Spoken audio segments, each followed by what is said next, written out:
दुग्गल परिवार नाश्ते की टेबल पर बैठा हुआ था, जहां खाने में पनीर की सब्जी, पत्ता गोभी की सब्जी, पराठे और मीठे में कलाकंद था।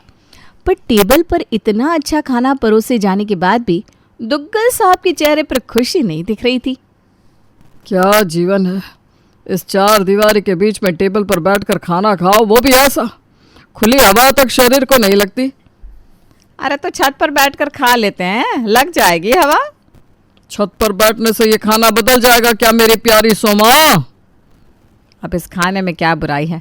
मटर पनीर की सब्जी है, आलू पत्ता गोभी की सब्जी है। पत्ता गोभी के रेट पता है आपको? 100 रुपये के बिना तो सब्जी वाला छूने नहीं देता। ये केत की ज्वेलर्स वाली भाभी नहीं है क्या बगल में? कल मुझसे कह रही थी, गोभी कैसे खरीद लेती हैं आप, ये तो इतनी महंगी सब्जी लेने ही नहीं देते। और पनीर 500 की और रखी है। इतनी सी पनीर 500 की, बताइए तो। एक साथ दो महंगी सब्जी तो फिल्म स्टार के यहाँ भी नहीं बन रही है आजकल। ट्रू डैडी, कल शिल्पा शेट्टी का वीडियो देखा मैंने। अरे वो तो महंगाई के कारण खुद ही सब्जी उगा रही है। हीरो हीरोइन का तो रहना ही दे। 2000 के पानी पी लेते हैं ये लोग और सब्जी नहीं खरीद पा रहे हैं। अरे सब कैमरे के लिए होता है सोमा। और तुम लोग तो पनीर और पत्ता गोभी में ही रह गए। कभी सरसों की सब्जी खाई होती तब तो पता होता ना। काश मैं तुम्हें उस वक्त भगा कर ना लेकर आता और मेरे घर वाले मुझे अपने घर से दूर ना करते, तो आज मैं भी उस खुली हवा का मज़ा ले पाता। कहाँ गए वो दिन? लगता है कल की ही बात है। वो सरसों के खेत में घूमना, चारपाई पर बैठकर सरसों के साग के साथ मकई की रोटी और आलू के पराठे खाना। ये बटर डालते थे हम पराठों के ऊपर। इतना बटर तो आज यहाँ के लोग पचा भी ना पाए। आपको अपने पिंड की बहुत याद आती है ना पापा जी? अरे पिंड जैसा कुछ हो सकता है क्या पुत्र जी? बहुत याद आती है अपने पिंड की मुझे। पर प्यार किया है तो कॉम्प्रोमाइज़ तो करना ही पड़ेगा।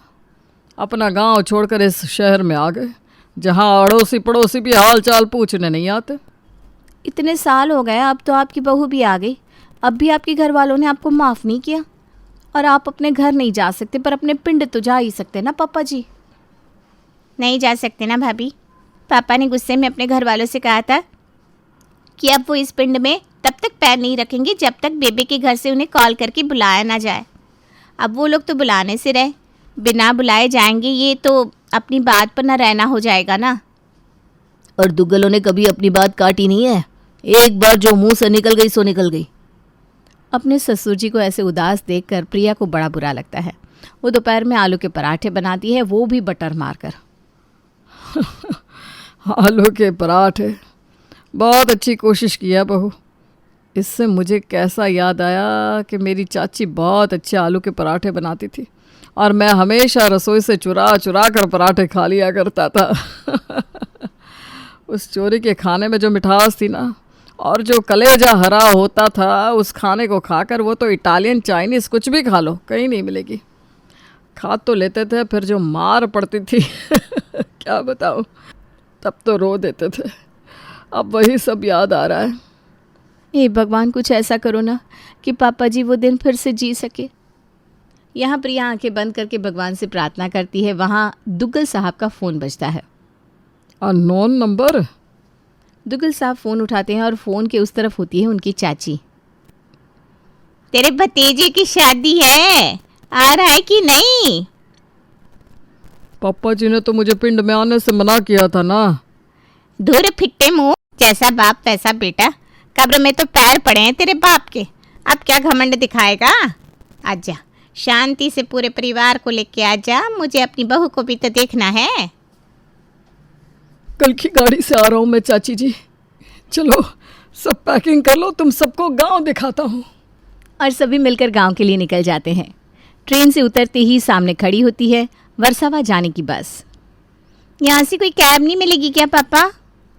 अरे कैब में गए तो क्या गांव घूमे, बस में जो मज़ा है वो कहीं नहीं।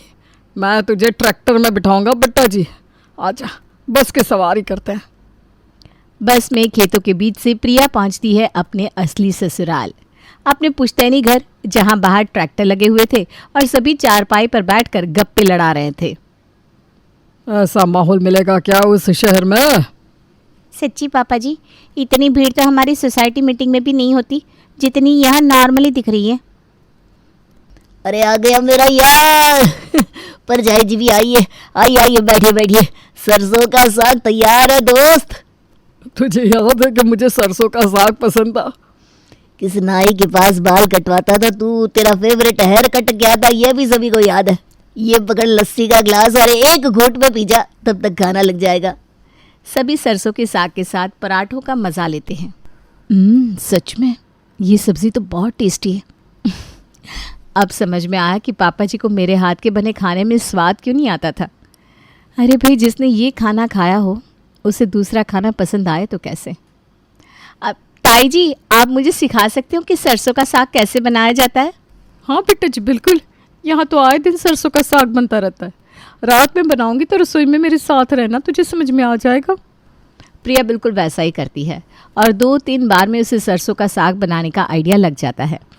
एक हफ्ते दुग्गल परिवार पिंड में बड़े मज़े करते हैं और शादी अटेंड करने के बाद फिर वापस लौट जाते हैं। बड़ी थकावट हो गई है। इतने लंबे सफ़र के बाद तो शरीर को बस आराम ही चाहिए होता है। कल से ऑफिस ज्वाइन करनी है, मैं तो चला सोने मम्मी। थकावट तो मुझे भी हो गई है, उम्र जो हो गई है। और यहाँ कहाँ वो देसी घी खाने को मिलता है कि हड्डियों में जान बचे। ट्रेन में भी अच्छा खाना नहीं मिला, भूख से अंतड़ियाँ सूख रही है। बाहर चले क्या खाना है? आप और मम्मी चले जाओ पापा, मुझसे तो एक कदम चला नहीं जाएगा। काश कोई मुंह में खाना खिला देता। अरे तो मैं किस दिन काम आऊँगी। आप सभी अपने अपने कमरे में जाकर आधे घंटे आराम कर लीजिए, उसके बाद खुद शरीर में जान महसूस होने लगेगी। तब तक मैं खाना तैयार कर देती हूँ। अरे तू भी तो हमारे साथ ट्रैवल करके आई है बेटा, तू भी तो थक गई होगी। यहाँ तो मैं 3 टाइम खाना बनाती थी, वहाँ 7 दिन कोई काम नहीं था मेरे लिए। मेरे शरीर को पूरा आराम मिला है। मैं ठीक हूँ मम्मी जी, आप लोग आराम कर लो। सभी अपने अपने कमरे में जाकर एक नींद ले लेते हैं। दुग्गल सो रहा होता है कि उसे सरसों के साग की महक आने लगती है, जिसके कारण सपने में भी उसे अपना गांव दिखाई देने लगता है। तभी एक आवाज़ से दुग्गल की नींद खुल जाती है।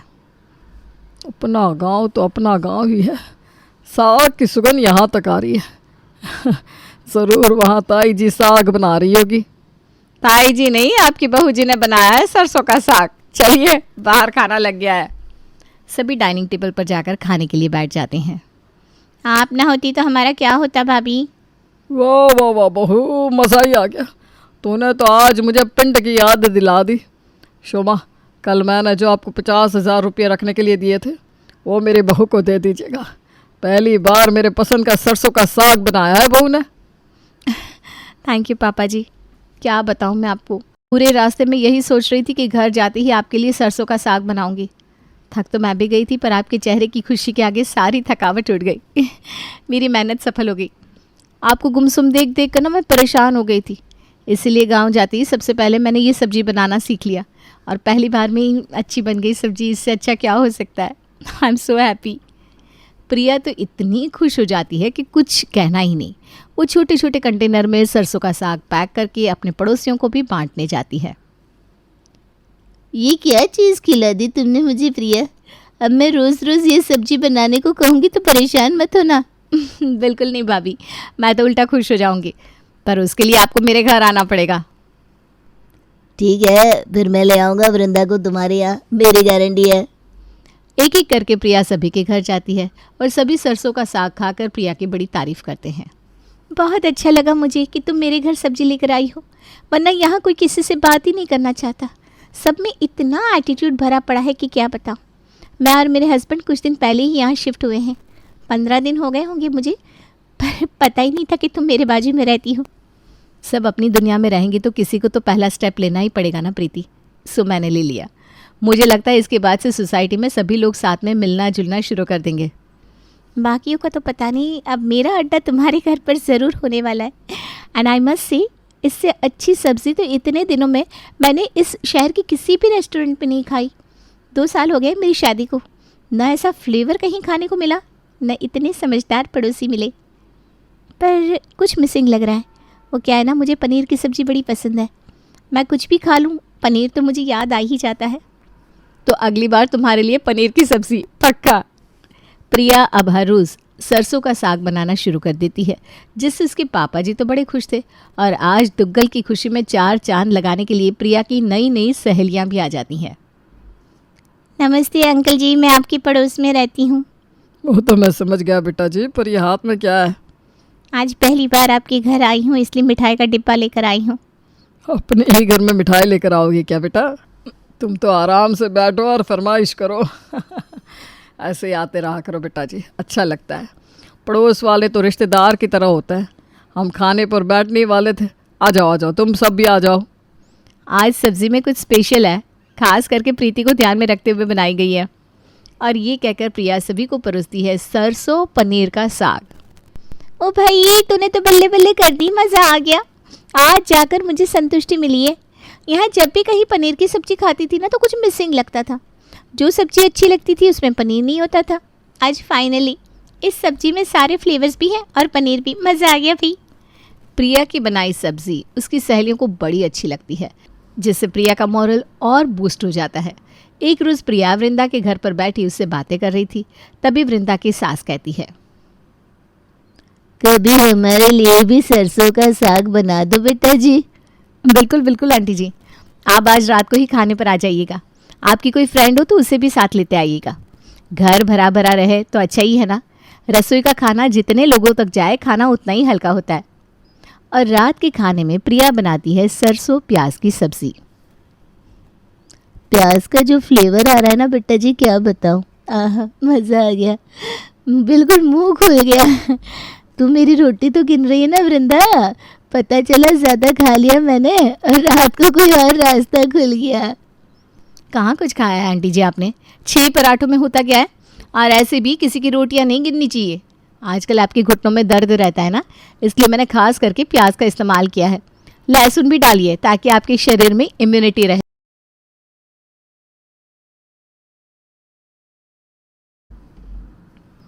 प्याज ज़रा ज़्यादा नहीं हो गया बहू?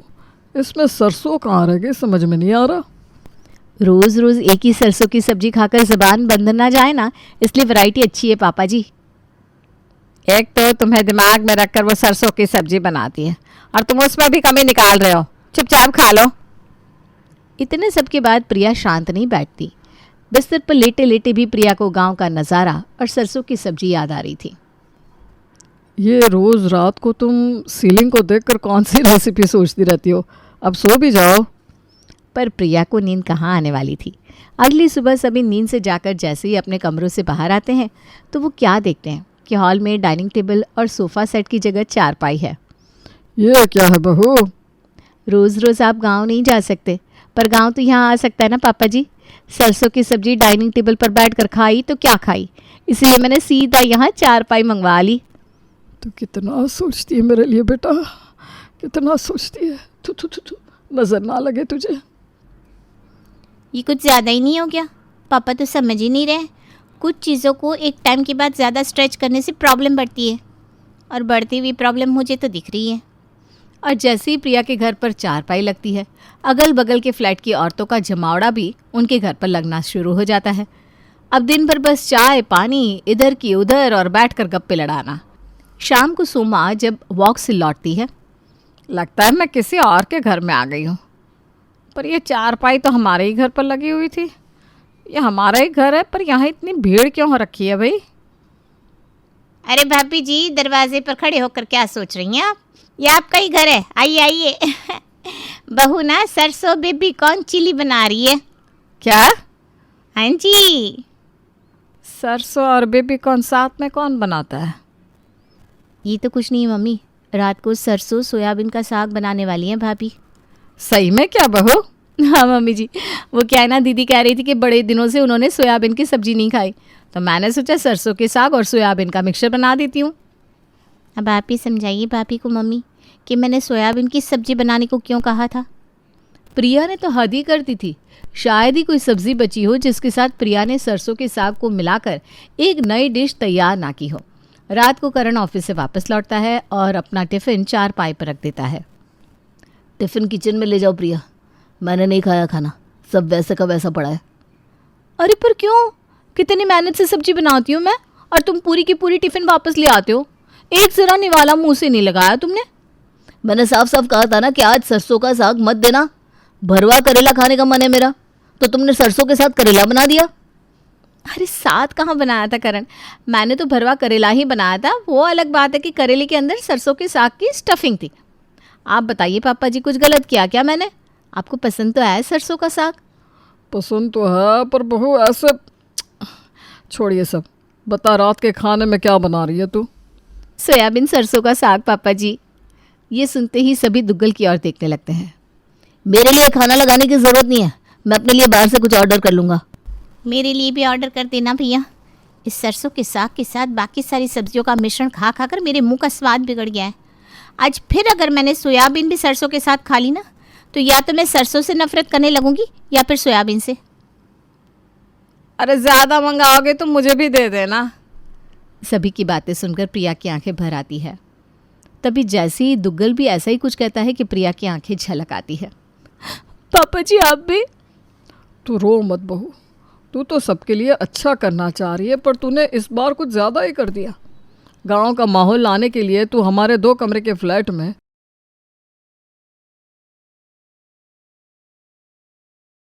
कानपुर शहर में सावित्री और हितेंद्र अपने परिवार के साथ रहा करते थे। उनके परिवार में उनका बेटा उत्तम, बहू रूपा, बड़ी बेटी शीला और छोटी बेटी वाणी थी। वो लोग एक आनंदमय जीवन गुजार रहे थे। ओम जय जगदीश हरे, स्वामी जय जगदीश हरे। भक्त जनों के संकट, दास जनों के संकट, पल में दूर करे। ओम जय जगदीश हरे। मम्मी हम सब लोग तो यहाँ पर है, पर आपकी वो दोनों महारानियाँ कहाँ हैं? सो रही होंगी और क्या। बहुत देर में उठती है ये दोनों, अभी जाकर उनको उठाता हूँ। उत्तम शीला और वाणी के कमरे में पहुंचता है और उन्हें जगाने लगता है। ओए लड़कियों, चलो उठो फटाफट, बिस्तर पे पड़ी पड़ी मनहूसियत फैलाती रहती हो। मम्मी भैया को बुलाओ ना, दिमाग खराब कर रहे हैं। उठ रही हो या बताओ अभी? हमें कॉलेज जाना होता है, नींद पूरी करने दो ना। हाँ, और मैं तो बेरोजगार हूँ, मैं तो ऑफिस जाता ही नहीं हूँ, है ना। बाकी सब सुबह सुबह उठ जाते हैं, बस अकेली तुम दोनों ही क्वीन विक्टोरिया हो जो बेड से चिपकी रहती हो। हे भगवान, अच्छा लो उठ गए, अब तो मुंह बंद कर लो। भैया आप ना बहुत बुरे हो। ससुराल में इतनी देर सोने को नहीं मिलेगा, अभी से आदत डाल लो। जाओ ना। एक दिन शीला और वाणी की दोस्त रानी उनसे मिलने आती है। सुनो, मैं तुम दोनों के लिए एक खास चीज़ लाई हूँ। ओ क्या लाई हो खास, बताओ बताओ। 1 मिनट, ये लो मेरी शादी का कार्ड। शादी इतनी जल्दी? हाँ, कॉलेज ख़त्म होती ही पापा ने कहा पढ़ाई ख़त्म तो शादी पक्की। लगता है तेरे पापा तुझसे बहुत तंग आ चुके हैं। अरे चुप कर। तुम लोग बताओ, तुम्हारा कब बुलाने का प्लान है? हाँ हाँ बताओ। पगला गई है क्या? हमें इतनी जल्दी इस चक्कर में ना डाल। घबराओ नहीं, तुम दोनों की बारी भी जल्दी ही आ जाएगी। अरे पका मत यार, अभी तो हम बच्चे हैं, शादी वादी की बात ना कर हमसे।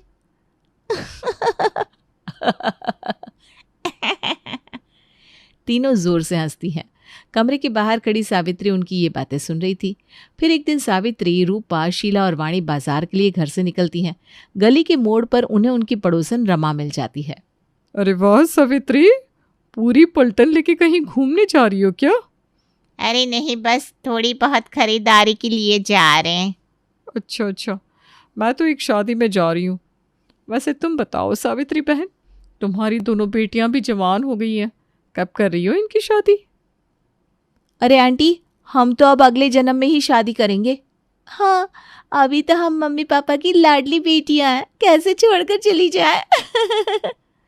रमा हंसते हुए सिर हिलाती है और अपने रास्ते चल पड़ती है और वो चारों बाजार पहुंचकर खरीदारी करने लगती है। तभी एक बूढ़ी औरत उनसे बातें करना शुरू कर देती है। अरे बेटा, क्या लेने आई हो? बस ज़रा कपड़े देख रही हूँ। अरे वाह, और ये तुम्हारी बेटियां हैं? हाँ जी, 2 बेटियां हैं और ये बहू है। कितनी सुंदर है। इनकी शादी करवा दी? नहीं दादी, अभी तो हम पढ़ाई कर रहे हैं। पढ़ाई? अरे हमारे यहाँ तो इस उम्र में बहुएं माँ बन जाती है। ये आपकी बिटियां बहू कब बनेंगी? दादी, आजकल तो 25 के बाद ही शादियां होती है, हमें कोई जल्दी नहीं है। 25 के बाद? अरे बिटिया, 25 के बाद तो लड़की का बूढ़ापा शुरू हो जाता है। फिर लड़के वाले कहेंगे क्या बुढ़िया से शादी करेंगे हम? बुढ़ापा? सही कह रही हैं आप, पर क्या करें, ये लोग ना अभी बच्चा बनी हुई हैं। ध्यान रखो बेटा, कहीं देर ना हो जाए। दादी, आपका ज़माना और था, आप इतनी फिक्र ना करो। सभी हंसते हैं और बूढ़ी औरत मुंह बिचकाकर वहां से चली जाती है। सावित्री को अब शीला और वाणी की शादी की चिंता सताने लगी थी। घर आते ही सावित्री ने अपने पति हितेंद्र से बात की। सुनो जी, मुझे ना अब शीला और वाणी की शादी की चिंता सताने लगी है। आज रानी अपनी शादी का कार्ड दे गई, फिर पड़ोसन ने भी पूछ लिया, ऊपर से बाजार में एक अम्मा मिली, उन्होंने भी कुछ ऐसा कहा कि बस अब और देर नहीं कर सकते। अरे भाग्यवान, अभी तो इनकी पढ़ाई चल रही है, इतनी क्या जल्दी है? जल्दी? अरे वो अम्मा कह रही थी कि लड़कियों का 25 के बाद बुढ़ापा शुरू हो जाता है, और हमारी वाणी तो 22 की और शीला 23 की हो चुकी है। 25 के बाद बुढ़ापा? हद है। जी हाँ, इसीलिए कल से ही लड़के देखना शुरू कर दो, नहीं तो दोनों कंवारी रह जाएंगी। तभी उत्तम वहां आता है। हाँ मम्मी, आपकी बात में दम है। अगर अभी से देखना शुरू करेंगे तो जाके 1 साल में शादी हो पाएगी। आजकल अच्छे लड़के मिलते कहाँ हैं? अच्छे लड़के क्या सरकारी नौकरी है जो मिलते नहीं है? मजाक मत करो आप, मैं सीरियस हूँ और अब आप भी सीरियस हो जाओ। अच्छा बाबा, अब मैं भी सीरियस हूँ। खुश? ये बात जब शीला और वाणी तक पहुंचती है तो दोनों का मूड खराब हो जाता है। मम्मी, ये क्या सुन रहे हैं हम? आप हमारे लिए लड़के देखने की सोच रही हैं? हाँ बेटा, अब तुम दोनों की उम्र हो गई है, अब मैं और इंतजार नहीं कर सकती। पर मम्मी, हमारी पढ़ाई तो पूरी होने दीजिए, फिर जॉब लगेगी तब कर लेंगे शादी। क्या? पढ़ाई फिर जॉब? ये सब बातें रहने दो, तब तक तो तुम दोनों बुढ़िया हो जाओगी, बुढ़िया। अरे मम्मी, उन अम्मा की तरह ना बोलो, वो गांव की थी, हम शहर की लड़कियां हैं। और हाँ, अभी तो हमारा जिंदगी का मजा लेना बाकी है, हमें कोई जल्दी नहीं है। हाँ हाँ, मजा ही तो लेना बाकी है। आजकल की लड़कियों के सामने शादी का नाम लो तो ऐसा लगता है जैसे किसी ने सांप दिखा दिया हो। सही कह रही है मम्मी। और देखो, शादी में आजकल जितना खर्च होता है, हमें अभी से प्लान करना पड़ेगा। भैया, आपको बस हमारी टांग खींचने में मजा आता है क्या? चुप कर, सही कह रहा है वो। अब ये बात फाइनल है, मैंने कह दिया तो कह दिया। अब जल्द ही लड़के वाले आएंगे देखने। हे भगवान, मम्मी आप सीरियस हो क्या? ये तुझे कपिल शर्मा शो का स्टेज दिख रहा है क्या जो मैं मजाक करूंगी? अभी से दिमाग में बिठा लो, इस साल के अंत तक तुम दोनों की शादी होगी। शीला और वाणी इस बात को हंसी में टालने की कोशिश करती हैं, पर सावित्री तो हाथ पैर धोकर उनकी शादी कराने के लिए तैयार हो चुकी थी।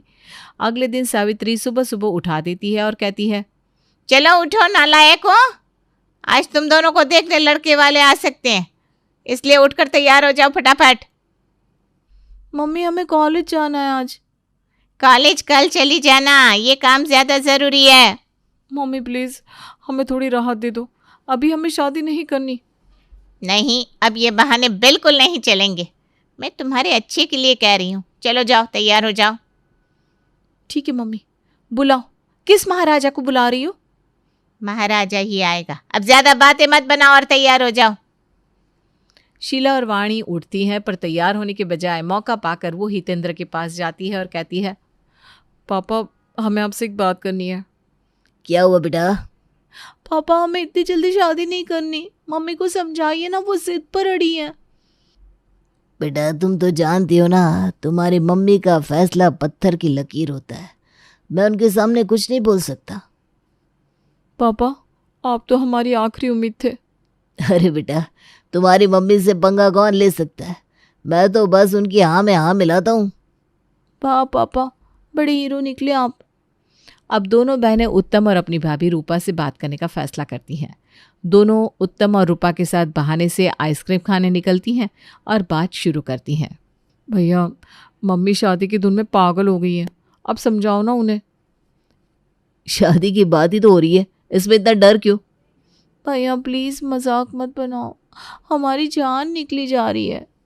अरे तो क्या तुम दोनों जिंदगी भर कुंवारी रहना चाहती हो? भैया सीरियसली कह रहे हैं और आप बस मजाक में ले रहे हो।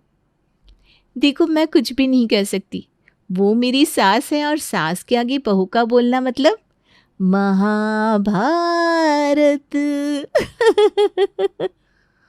वाह भाभी, आपने तो हमें कुछ कहने का मौका ही नहीं दिया और अपना पल्ला झाड़ लिया। दोनों बहनें उदास हो जाती हैं। शाम में पंडित जी आते हैं जो थोड़ा ऊंचा सुनते थे। शीला और वाणी उन्हें तंग करने की ठान लेती है। हाँ तो सावित्री बहन कैसी हो? अरे पंडित जी, आपके बेटे हैं क्या? हमारी शादी उनसे करा दीजिए ना। एक पंडित के बेटे से बेहतर कौन होगा हमारे लिए? क्या? किसका बेटा? अरे ये लोग बकवास कर रही हैं, आप फोटो दिखाइए। पंडित जी ने फोटो दिखाई तो वाणी बोली, पंडित जी एक ही फोटो क्यों दिखा रहे हैं? दोनों की शादी एक ही से करवानी है क्या? अरे नहीं नहीं नहीं नहीं। अरे चुप रहो तुम दोनों, पंडित जी को क्यों तंग कर रही हो? मम्मी हम तो मजाक कर रहे हैं, वैसे भी ना ये लड़का हमें पसंद नहीं है। क्या? क्या कहा? जोर से बोलो। नहीं पसंद। नहीं पसंद? अरे लड़का तो बहुत अच्छा है। अच्छा होगा पंडित जी, पर हमको और अच्छा वाला चाहिए, बढ़िया वाला। पंडित जी निराश होकर चले जाते हैं। कुछ दिन बाद एक लड़का उन्हें देखने आता है। वो काफी लंबा था। नमस्ते आंटी, नमस्ते अंकल। ये लड़का है या खंबा, इतना लंबा, इसके सामने तो हम बौन ही लगेंगे। सही कह रही हो, हमें सीढ़ी चाहिए होगी इससे बात करने के लिए। वैसे आपकी लंबाई देखकर लग रहा है कि आपने खाने की जगह कॉम्प्लान खाया है। चुप रहो तुम दोनों। अरे मम्मी, मुझे इतना लंबा लड़का पसंद नहीं है। लड़का निराश होकर चला जाता है। तुम दोनों की कोई पसंद है भी कि नहीं? मम्मी, आपके कहने से हमने लड़का देख लिया ना, अब तो थोड़ा चैन से जीने दो। अरे भाड़ में जाओ तुम दोनों। शीला और वाणी सिर पकड़कर वहां से चली जाती हैं। फिर अगले दिन सावित्री बहुत अच्छे मूड से उन लोगों से कहती है, चलो आज हम सब डिनर के लिए रेस्टोरेंट चल रहे हैं। सच में मम्मी, आज तो मज़ा आ जाएगा। हाँ, आज तो मम्मी ने बड़ा अच्छा प्लान बनाया है। सब लोग रेस्टोरेंट पहुंचते हैं। वहां पहुंचते ही शीला और वाणी के चेहरे का रंग उड़ जाता है, क्योंकि सामने लड़के वाले बैठे थे। दीदी, ये तो वही लोग हैं जिनके बारे में कल रमा आंटी ने मम्मी को बताया था। मम्मी ने फिर चाल चल दी, पर तू देखती जा मैं क्या करती हूँ। हाँ बेटा, इनसे मिलो, ये लड़की वाले हैं। अच्छा जी, क्या करते हो आप? जी मैं बिजनेसमैन हूँ। और आपकी मम्मी? मम्मी मम्मी क्या करेंगी, वो कुछ नहीं करती। तुम्हें पाल पोस कर बड़ा कर दिया, आज भी रोटी बना बना कर खिला रही होगी ना। औरतों के लिए ऐसी सोच रखने वालों से हमें रिश्ता नहीं जोड़ना। लड़का घबराकर कुछ नहीं बोल पाता और वहां से चला जाता है। सावित्री का चेहरा गुस्से से लाल हो जाता है। सब घर लौटते हैं। ये क्या तरीका था? हाँ, हर लड़के को ऐसे ही भगा दोगी क्या? मम्मी, हम तो बस सवाल पूछ रहे थे। शादी करनी है तो समझदार लड़का चाहिए ना। ठीक है, अब मैं रोज एक नया लड़का बुलाऊंगी, तब तक जब तक तुम मान नहीं जाती। अगले कुछ दिनों में सावित्री एक के बाद एक लड़के बुलाती है, जिसमें बड़ी नौकरी करने वाले से लेकर चौकीदार तक था। पर शीला और वाणी हर बार कुछ न कुछ करके मना कर देती हैं। ये सब देखकर रूपा उनसे कहती है, तुम दोनों शादी क्यों नहीं करना चाहती? भाभी, हम शादी करेंगे, पर कुछ साल बाद। पहले हमें नौकरी करनी है, कुछ बनना है। लेकिन मम्मी को तो 25 से पहले शादी कराने की ऐसी धुन सवार हुई है कि बिना देखे बस लड़के बुलाए चली जा रही हैं। सही कह रही हो, अब मैं भी तुम्हारे साथ हूँ। अगले दिन एक और लड़का आता है। पंडित जी उसकी बड़ी तारीफ करते हैं। ये लड़का बहुत ही गुणी है, संस्कारी है। संस्कारी तो है, पर इसने तो 10वीं के बाद पढ़ाई ही छोड़ दी। हमारी शीला और वाणी कॉलेज में पढ़ रही हैं, जोड़ी तो बराबर की बननी चाहिए ना। लड़के वाले शर्मिंदा होकर मना कर देते हैं। सावित्री का गुस्सा फिर से भड़क उठता है। तुम भी इनकी साइड ले रही हो? अरे पर मम्मी जी, मैंने क्या गलत बोला? मैं तो इनकी भलाई देख रही थी। सावित्री की झुंझलाहट और बढ़ जाती है। एक दिन उनकी पड़ोसन रमा उनको अपने घर बुलाती है और वहाँ एक रिश्ता दिखाती है। देखो बेटा, ये लड़का है, बहुत सीधा साधा है। आपका नाम? मम्मी। राजू है। ये क्या था? शादी के बाद भी मम्मी मम्मी करता रहेगा ये तो। मम्मी देखो ना क्या बोल रही हैं। अरे मम्मी के लाल, अभी तुम शादी के लिए थोड़े छोटे हो। हाँ, पहले बड़े हो जाओ फिर लाना। ल। ये क्या कह रही हो रूपा बहू? बस समझा रही थी कि शादी के लिए थोड़ी मैच्योरिटी चाहिए। भाभी, आज तो मज़ा ही आ गया। अब जब तक तुम लोग खुश नहीं हो जाती, मैं मम्मी जी को ऐसे ही उलझाऊंगी। फिर एक दिन उत्तम सावित्री से कहता है, मम्मी पापा, मुझे एक बहुत अच्छा रिश्ता मिला है।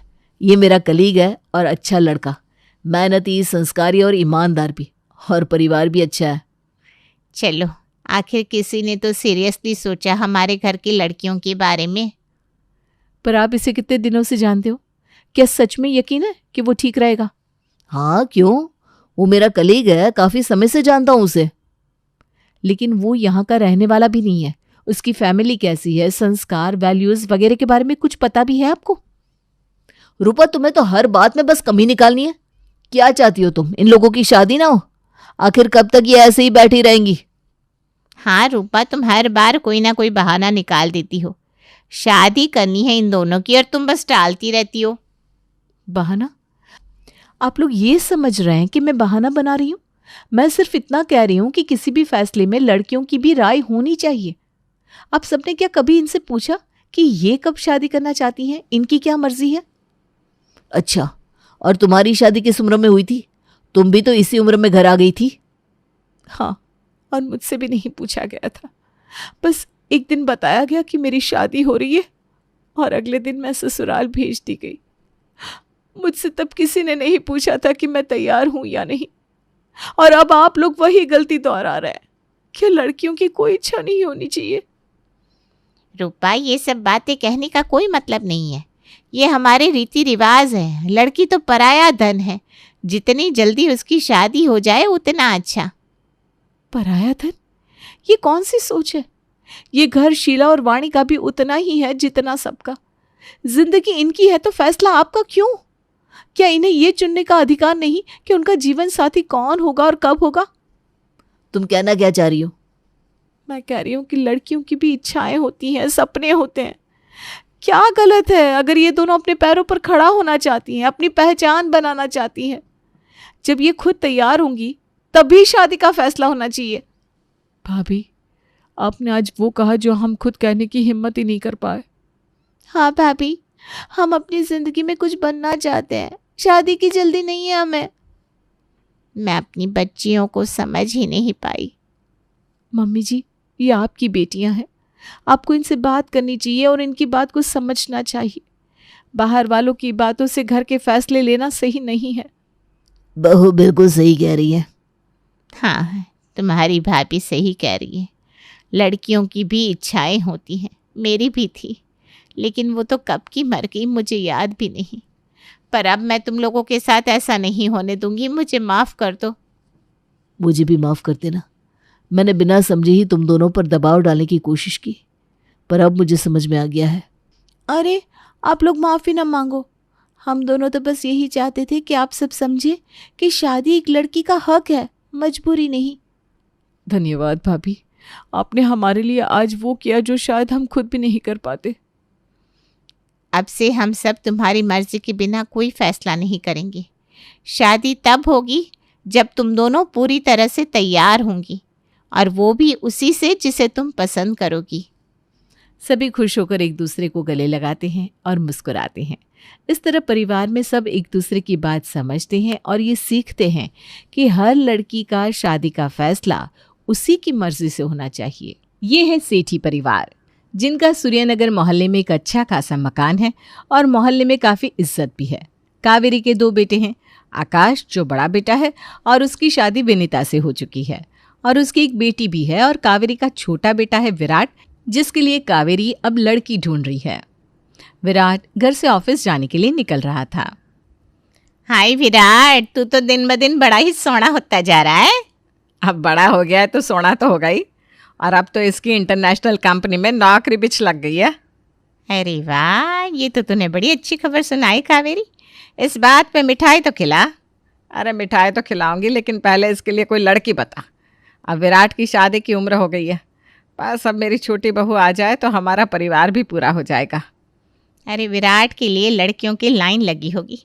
इतना हैंडसम है, पढ़ा लिखा है, इतना अच्छा कमाता है, तुम्हारा इतना अच्छा खासा मकान है, कोई भी लड़की इस घर में शादी करने के लिए तैयार हो जाएगी।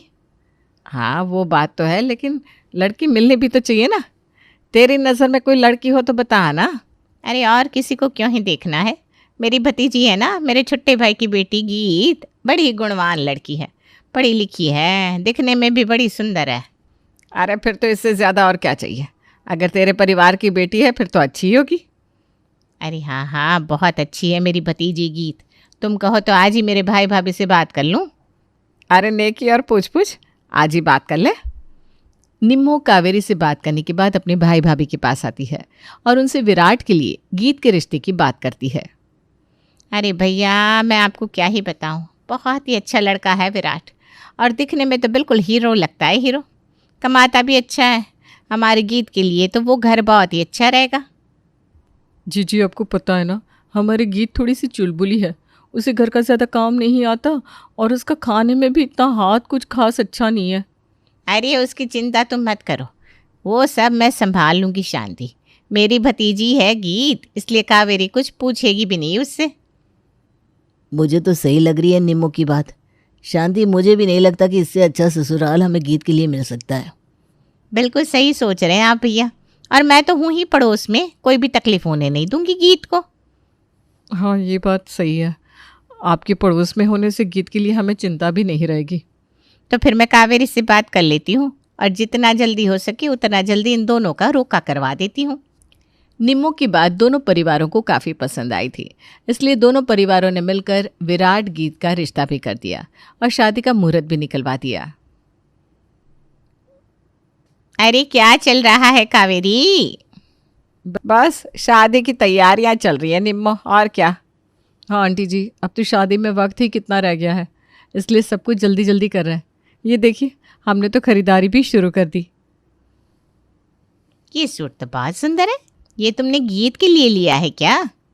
अच्छा ये नहीं नहीं आंटी जी, ये मैंने अपने लिए लिया है। अच्छा, लेकिन मेरी गीत को भी ना ये रंग बड़ा ही पसंद है। मैं तो कहती हूँ विनीता, तो ये वाला सूट उसके लिए रख दे।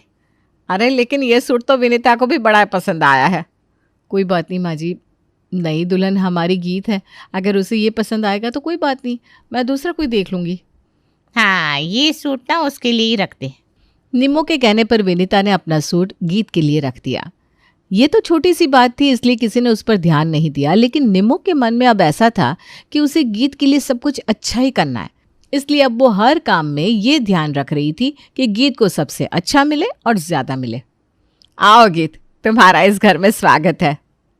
गीत, ये चावल का कलश अपने दाएं पैर से गिरा कर अंदर आओ। दायां पैर मतलब राइट? आजा आजा, ध्यान से आना बेटा। जी बुआ जी। निम्मो, अब तुम्हें गीत की चिंता करने की कोई ज़रूरत नहीं है, अब वो अपने ससुराल में आ गई है।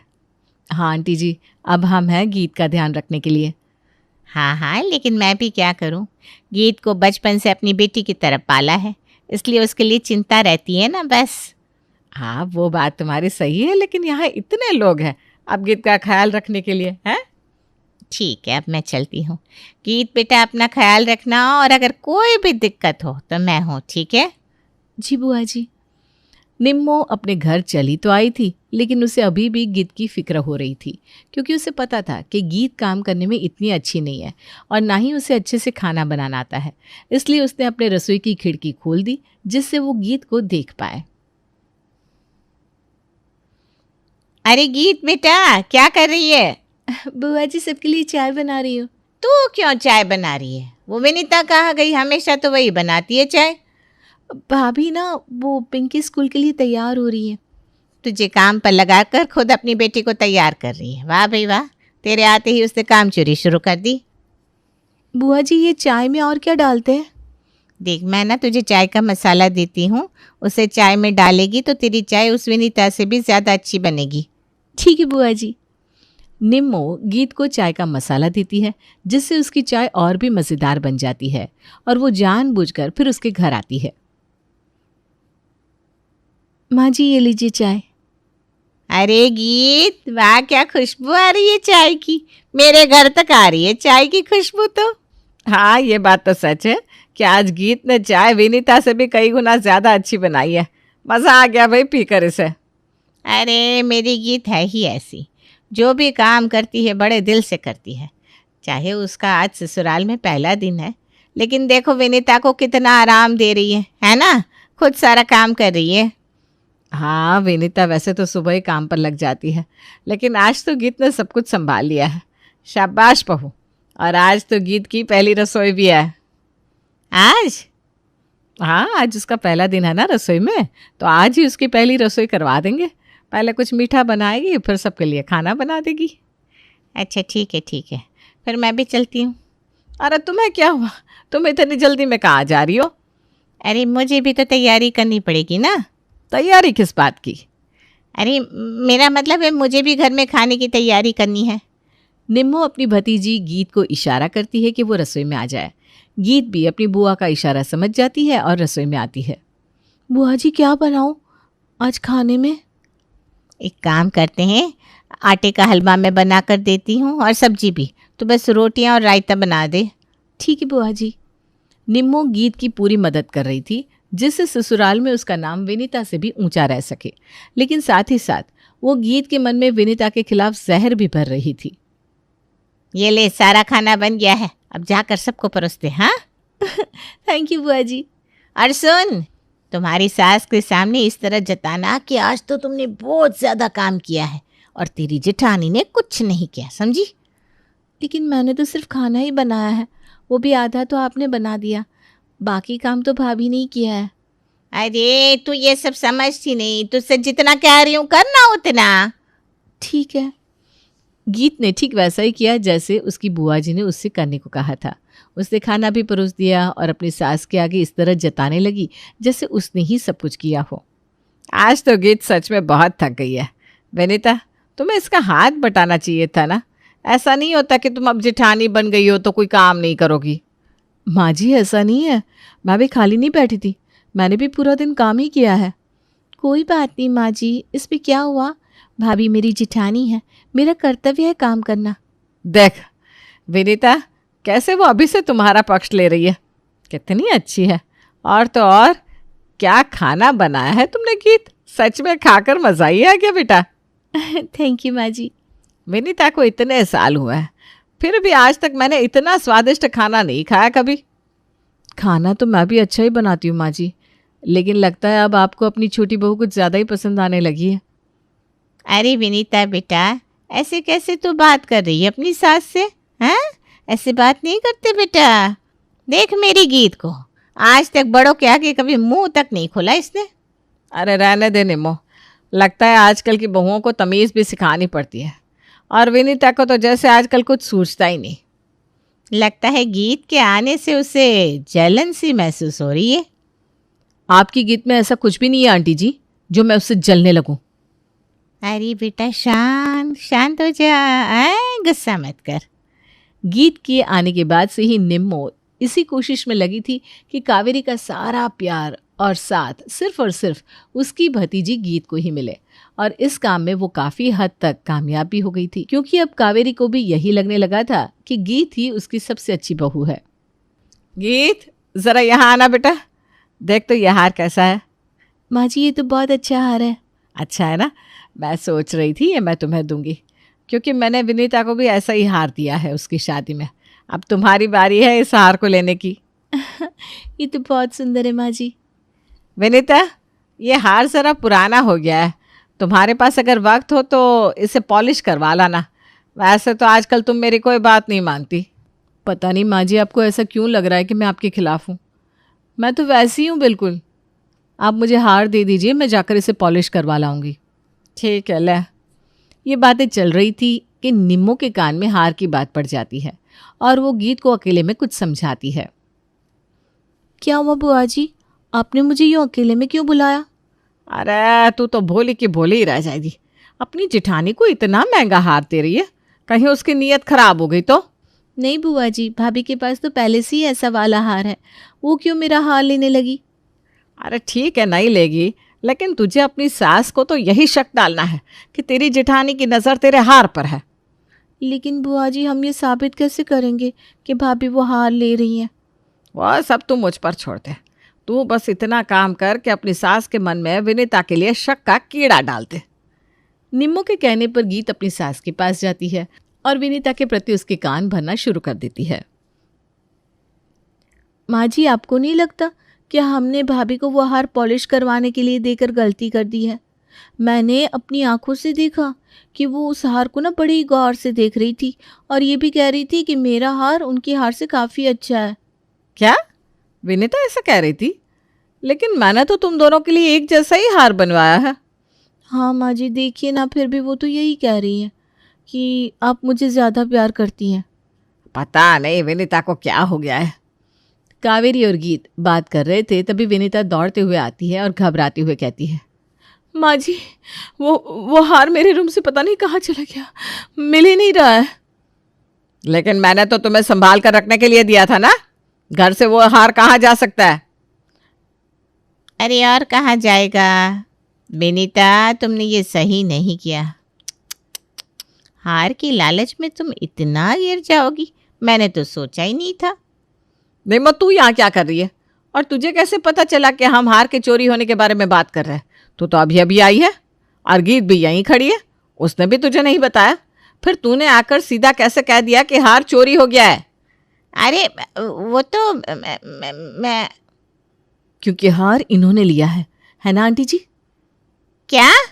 मैं भला क्यों हार लेने लगी? मेरी बुआ जी हार क्यों लेने लगी? क्योंकि वो हमारे घर में फूट डलवाना चाहती है। उन्होंने ही तुमसे कहा था ना कि माँ जी के कान भरो, है ना? क्या हुआ, चौंक गई कि मुझे कैसे पता चला? क्योंकि माँ जी और मैंने तुम दोनों की बात सुन ली थी। हम दोनों बस तुम दोनों को रंगे हाथ पकड़ना चाहते थे। ये हार कोई असली नहीं है। वो तो भाभी, बुआ जी ने ये सब। निम्मो, ये तूने सही नहीं किया। तेरी भतीजी का नाम ऊंचा रखने के लिए तूने मेरे घर में आग लगा दी। गीत, आज के बाद तुम अपनी बुआ जी की बात नहीं सुनोगी। अब तुम्हारा घर ये है, हम तुम्हारा परिवार है, और अपने घर की बातें कभी भी बाहर वाले को नहीं बतानी चाहिए। इससे ही ससुराल में एक बहू का स्थान बना रहता है। और निम्मो, तुम अगर चाहती हो कि तुम्हारी भतीजी अपने ससुराल में खुश रहे तो उसकी मदद करना छोड़ दो। वो जैसी भी है अब हमारे घर की बहू है। जी माँ जी, मैं समझ गई हूँ। बुआ जी, आज के बाद आप मेरे ससुराल में दखल नहीं देंगी। अब मैं बुआ जी की बेटी नहीं, सेठी परिवार की बहू हूँ। आंटी जी, आप पड़ोसन हैं और पड़ोसन ही बनकर रहिए प्लीज़। अब आपकी बेटी हमारे घर की छोटी बहू है और हम दोनों देवरानी जेठानी को कैसे चलना है हम खुद देख लेंगे। आपने आज तक जितनी मदद की है उसके लिए धन्यवाद। अरे मैं तो बस यूं ही वो बाय निम्मो, अब ये तुम्हारी बेटी का घर है और बेटी के घर बार बार आना अच्छा नहीं लगता ना। हाँ सही बात है। गीत को हम संभाल लेंगे। टाटा। हाँ चलती हूँ फिर। अच्छा गीत। बुआ, मैं ठीक हूँ, मैं अपने ससुराल में सब संभाल लूँगी अब से। हाँ हाँ, मैं भी यही कह रही थी बेटा। निम्मो के जाने के बाद गीत को एहसास होता है कि उसने आज तक अपनी बुआ की बातों में आकर कितना गलत किया था, इसलिए वो शर्मिंदा महसूस कर रही थी। मुझे माफ़ कर दीजिए भाभी और माँ जी, मैंने ये सही नहीं किया। मुझे बुआ जी की बातों में नहीं आना चाहिए था। कोई बात नहीं बेटा, गलती तो सबसे होती है। मैंने भी तो विनीता को गलत समझ लिया था। लेकिन आपको कैसे पता चला कि बुआ जी है इन सब के पीछे? सच बात यह है कि माँ जी और मुझे पहले से ही पता था, जब से तुमने वो खाना बनाया था। मैं कुछ समझी नहीं। हमने निम्मो के हाथ का खाना कई बार खाया है, इसलिए हमें पता था कि ये खाना तुमने नहीं, निम्मो ने बनाया था। इसका मतलब आपको और भाभी को पहले से सब कुछ पता था? हाँ, लेकिन हमें लगा कि शायद आंटी जी सुधर जाएंगी, लेकिन वो नहीं सुधरी, इसलिए हमें उनके साथ ये खेल खेलना पड़ा। इसलिए अब से तुम अपनी बुआ जी की बेटी नहीं, इस ससुराल की बहू बन के रहोगी। तुम्हें कुछ भी नहीं आता हो तो हम तुम्हें सिखा देंगे, पर तुम्हें अपने बुआ जी से कहने की कोई ज़रूरत नहीं है। मैं समझ गई माँ जी। जिनके घर कांच के होते हैं वो दूसरों के घरों पर पत्थर नहीं फेंका करते। ये कहावत तो सबने सुनी थी, लेकिन इस कहावत को सही होते देखा था आनंद शर्मा के मोहल्ले के लोगों ने, क्योंकि आनंद के घर में उनकी पत्नी नीलम के साथ साथ उनका बेटा आकाश और बहू सोनाली भी रहा करते थे, साथ में उनकी कॉलेज में पढ़ने वाली बेटी सोना भी। लेकिन परेशानी की बात ये थी कि आनंद जी के घर की बातें बहुत जल्दी मोहल्ले में फैल जाती थी और लोग मज़े ले लेकर उनके घर के बारे में बात किया करते थे। घर की दीवारें भले ही सीमेंट की बनी थी, लेकिन काम करती थी कांच की दीवारों का, यानी कि घर के अंदर की हर छोटी बड़ी बात बाहर आ जाती थी। एक दिन जब घर की बहू यानी सोनाली मॉर्निंग वॉक के लिए निकली तो मोहल्ले की कुछ आंटियों ने उसे रोक लिया। अरे तुम मॉर्निंग वॉक कर रही हो? अभी इतनी जल्दी तुमने ये सब शुरू कर दिया? लेकिन हुआ क्या है? आप लोग ऐसे क्यों कह रही हैं? अरे हमने सुना तुम्हारी तबीयत ठीक नहीं थी कुछ दिनों से। हाँ, तुम प्रेग्नेंट हुई थी ना, फिर तुम्हारा मिसकैरेज हो गया था। लेकिन आपको ये सब कैसे पता?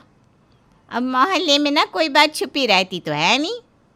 उन औरतों की बात सुनकर सोनाली हैरान रह जाती है, क्योंकि इस बात के बारे में तो सिर्फ घर वालों को ही पता था। सोनाली समझ जाती है कि एक बार फिर से उसके ससुराल की बातें बाहर निकल आई है। सोनाली वहाँ से चली जाती है। कुछ दिनों के बाद सोनाली जब सब्जी लेने के लिए बाजार जा रही थी तो फिर से वही दोनों औरतें रास्ते में मिलती है। अरे सोनाली, सब ठीक तो है ना? आंटी सब कुछ ठीक है, लेकिन आप ऐसे क्यों पूछ रही हैं?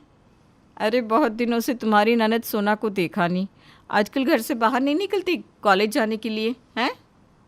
ऐसी बात नहीं है, एक्चुअली सोना की छुट्टियाँ चल रही थी, इसलिए वो घर पर ही है।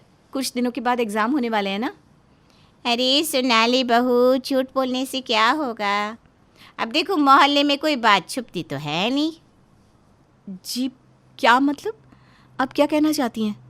हमने सुना था सोना का अपनी कॉलेज की किसी लड़की के साथ चक्कर चल रहा है, और इस बात पर तुम्हारे ससुर जी आनंद भाई साहब बहुत नाराज़ हुए थे और उसका कॉलेज जाना बंद करवा दिया ना। अरे नहीं नहीं आंटी, ऐसी कोई बात नहीं है। मैं अभी चलती हूँ, आप लोगों से बाद में बात करती हूँ, मुझे देर हो रही है। उन औरतों की बात सुनकर सोनाली को बहुत बुरा लगता है। वो अपने घर पहुँचती है। मम्मी जी, मैं जब भी घर से बाहर निकलती हूँ मोहल्ले की औरतें मुझे घर की कोई ना कोई बात लेकर रोक टोक करती है। आखिर इन लोगों तक हमारे घर की बात पहुँचती कैसे है? अब मुझे क्या पता कैसे पहुंचती है, ये तो तुम जानती होगी बहू। मैं तो किसी के घर आती जाती भी नहीं, पूरा दिन अपने सत्संग और भगवान में ध्यान लगा कर रखती हूँ। राम जाने कैसे हमारे घर की बातें पूरे मोहल्ले में पहुंच जाती है। देखिए ना मम्मी जी, वो लोग सोना के बारे में भी ना उल्टी सीधी बातें बना रहे हैं, और ये सब मुझे बिल्कुल अच्छा नहीं लगता। अब क्या करे बहू, मोहल्ले पड़ोस में कोई बात छुपती नहीं ना, बस चल गई होगी पता। रोज अपने घर की बातों का इस तरह बाहर जाना सोनाली को बिल्कुल भी अच्छा नहीं लगता था। एक दिन सोनाली की सास नीलम बाजार से कुछ ज्वेलरी खरीद कर लाई। सोना बेटा, ये लो, ये डायमंड का ब्रेसलेट तुम्हारे लिए, और सोनाली ये रिंग तुम्हारे लिए। थैंक यू मम्मी जी, ये रिंग तो बहुत ब्यूटीफुल है। भाभी लेकिन मुझे वो रिंग बहुत पसंद है, आप रिंग मुझे दे दीजिए ना, और ये ब्रेसलेट आप रख लीजिए। तुम जानती हो ना सोना, मैं ब्रेसलेट नहीं पहनती, मुझे बैंगल्स पहनने का शौक़ है। और वैसे भी मम्मी जी इतने प्यार से मेरे लिए रिंग लेकर आई हैं, और साइज़ भी तो देखो ना, ये मेरे साइज़ की है। प्लीज़ ये मुझे रखने दो। देखा मम्मी, भाभी ना हमेशा अपनी चलाती है। मुझे वो रिंग चाहिए थी, ये ब्रेसलेट मुझे नहीं चाहिए। सोना, तुम बेकार में नाराज़ हो रही हो, ये कोई बहस करने वाली बात नहीं है। तुम्हारी भाभी सही तो कह रही है बेटा, और भाभी तुमसे बड़ी है। ये रिंग वैसे भी मैं सोनाली बहू के लिए लाई थी। ठीक है मम्मी, आप तो सारा का सारा प्यार अपनी बहू को करना। वैसे भी बेटी तो आपको अपने सर पर बोझ लगती होगी ना। कि तुम मम्मी जी से किस तरह से बात कर रही हो सोना, ये अच्छी बात नहीं है। रख लो ये रिंग तुम, लेकिन इस तरह बात करने की कोई ज़रूरत नहीं है। नहीं चाहिए मुझे आपकी रिंग, रखिए अपने पास। और इस तरह से सोनाली और सोना के बीच बहस हो जाती है। इस वजह से सोनाली का मूड बहुत ख़राब होता है। अगले दिन जब सोनाली मॉर्निंग वॉक करने के लिए जाती है तो उसे फिर से मोहल्ले की कुछ औरतें रोक लेती है। अरे क्या बात है सोनाली, आजकल तो तुम्हारे घर में बड़े झगड़े हो रहे हैं। अब भाई सोना को समझना चाहिए, तुम इस घर की बहू हो और तुम्हारी सास अगर तुम्हारे लिए कुछ लेकर आई तो इसमें प्रॉब्लम क्या है? लेकिन आंटी, अब किस बारे में बात कर रही हैं? हमारे घर में ऐसा कुछ हुआ ही नहीं। अरे सोनाली, इस पे छिपाने वाली क्या बात है बेटा। अरे भाई, तुम्हारी सास तुम्हारे लिए अंगूठी लेकर आई और तुम्हारी ननद के लिए ब्रेसलेट, लेकिन इसी बात पर तो तुम्हारी ननद भड़क गई ना। वैसे सोना को ना ऐसा नहीं करना चाहिए था। अब वो घर की बेटी है तो क्या हुआ, सोनाली भी तो घर की बहू है ना, और नीलम बहन जी का हक बनता है अपनी बहू को कुछ देने का। देखिए, आप लोग ना इस तरह हमेशा मेरे घर के बारे में, मेरे ससुराल के बारे में बातें करते रहते हैं।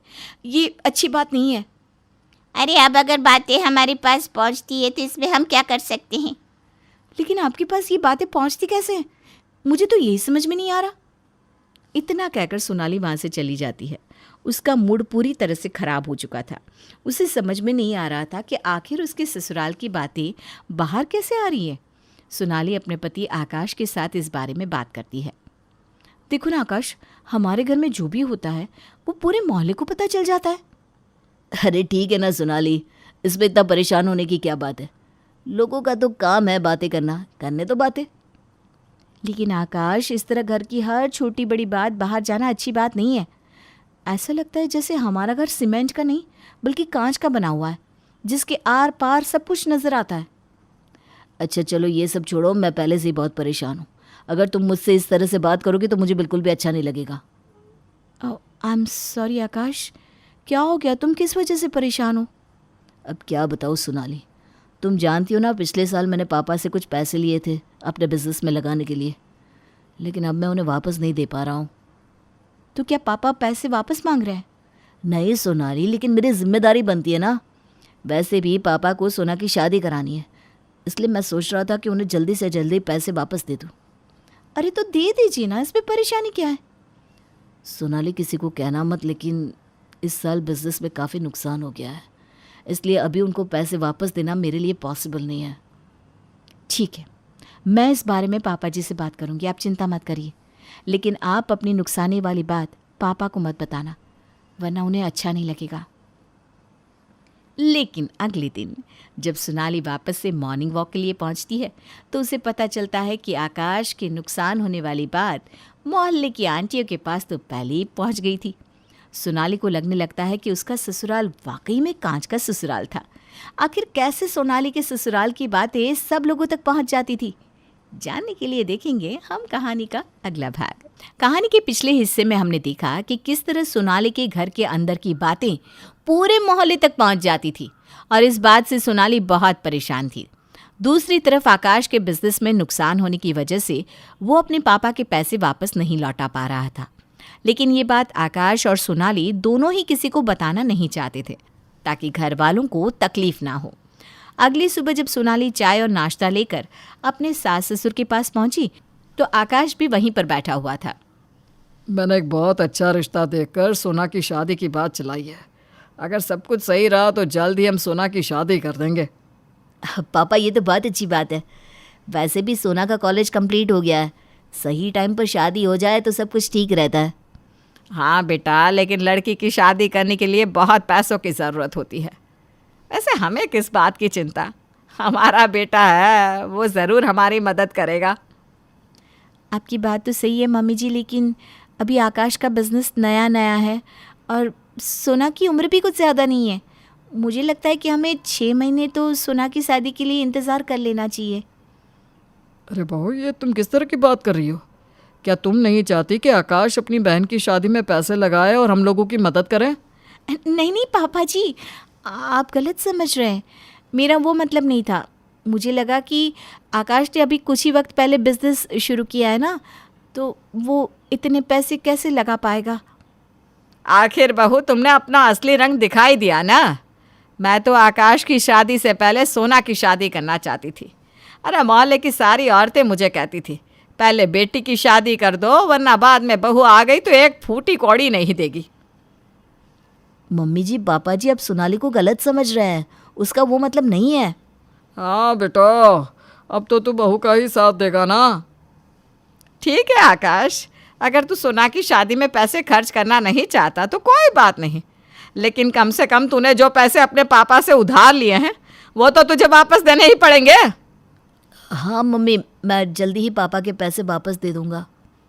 ठीक है बेटा, वैसे ना तुझसे हमें ये उम्मीद नहीं थी, फिर भी तुझे जैसा ठीक लगे वैसा कर। इतना कहकर आनंद और नीलम वहाँ से उठकर चले जाते हैं। उनके जाने के बाद सोनाली बहुत उदास हो जाती है। हम मम्मी जी और पापा जी को बता भी नहीं सकते कि आखिर प्रॉब्लम क्या है। अरे तुम चिंता मत करो, जब तक सोना की शादी फिक्स होगी तब तक मेरे बिजनेस के नुकसान की भरपाई भी हो जाएगी, और उस वक्त मैं उसकी शादी में खूब खर्चा करूँगा।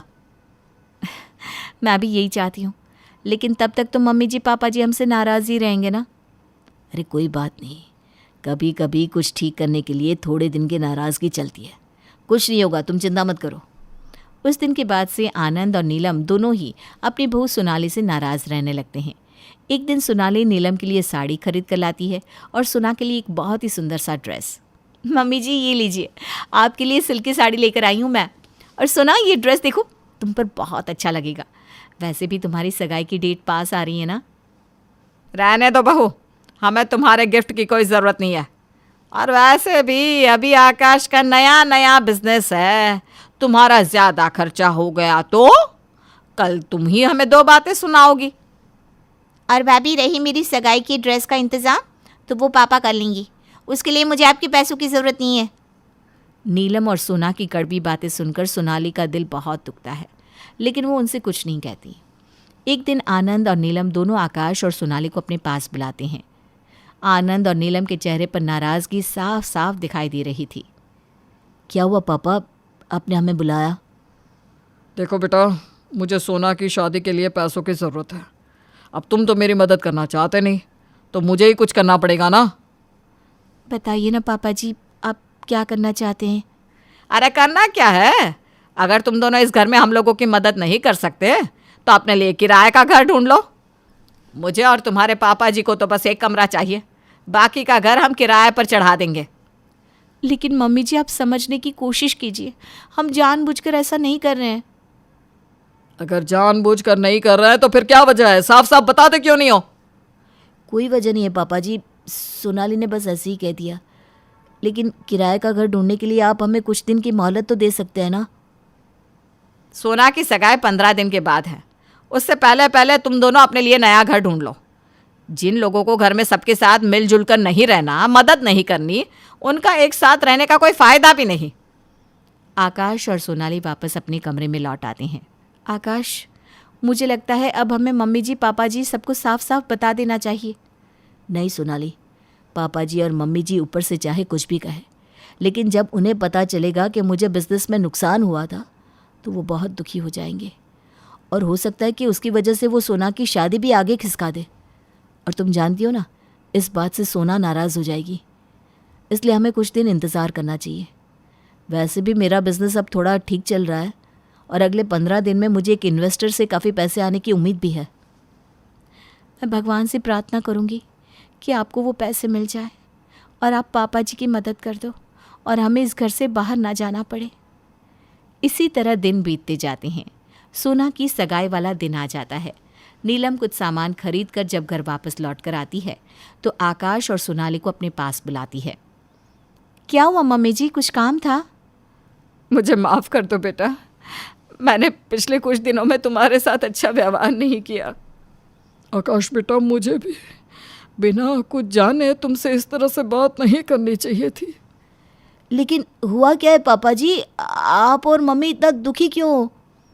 देखो बेटा, तुम्हें अगर बिजनेस में नुकसान हुआ था तो ये बात तुम्हें हमें बतानी चाहिए थी ना। लेकिन मम्मी, आपको ये सब कैसे पता चला? मोहल्ले की औरतों से हमारे घर की सारी बातें उन्हें पता होती है, और तुम्हारे बिजनेस में नुकसान हुआ ये बात भी उन्हें पता थी।